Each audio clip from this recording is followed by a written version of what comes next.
السلام علیکم۔ مستند مفتیان کرام سے دینی مسائل کا حل جاننے کے لیے ان کے پورا سر بیانات سننے کے لیے سبسکرائب کیجیے MTM حمزہ آفیشیل چینل کو اور بیل آئیکن کو دبائیے تاکہ ہمارے نئے آنے والی ویڈیوز کے نوٹیفیکیشنز آپ کو ملتے رہیں۔ لائک اور شیئر کرنا مت بھولیے، دین کے پیغام کو پھیلانے میں ہماری مدد کیجیے۔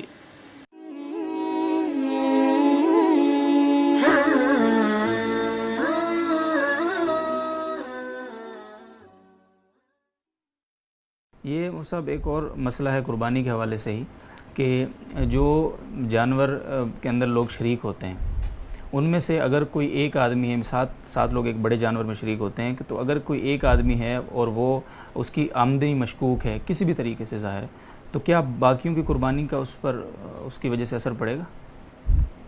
جی اثر پڑے گا، اور اس کی وجہ یہ ہے کہ قربانی جو ہے یہ ایک ہی کام ہے، ہر ایک کی قربانی الگ الگ کام نہیں ہے، سب کے لیے ایک ہی جانور ذبح ہو رہا ہے اور ایک ہی ذبح ہونے سے ہی سب کی قربانی ادا ہو جاتی ہے۔ تو اگر اس میں کسی کی قربانی نہیں ہوئی تو پھر باقی کو بھی نہیں ہوگی۔ تو یہ ایک کامن سینس کی بات ہے کہ ایک چیز میں اگر بہت سارے لوگ شریک ہیں اور وہ چیز ایک ہی ہو، ایک ہی دفعہ ہو جاتی ہو، تو اس میں اگر کچھ سقم ہے تو وہ سقم سب کو جائے گا، صرف اس ایک آدمی کے ساتھ خاص نہیں ہوگا جس میں قربانی کی صلاحیت نہیں ہے، جس کی آمدنی حرام ہے، یا جو عقیدے کے لحاظ سے وہ ہے خراب عقیدہ ہے، جس کی قربانی درست نہ ہو، تو اس میں باقیوں کی قربانی اوپر بھی اثر پڑے گا۔ لہٰذا قربانی کے شرکاء میں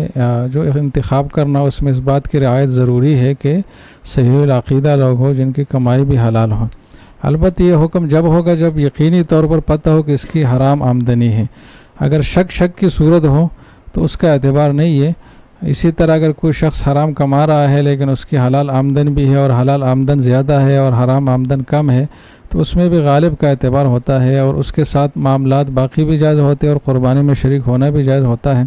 لیکن جس شخص کی آمدنی خالص حرام ہو اور یہ یقین ہو کہ حرام ہی ہے، تو پھر اس کو شریک نہیں کیا جا سکتا، شریک کر لیا گیا تو باقیوں کی قربانی بھی نہیں ہوگی۔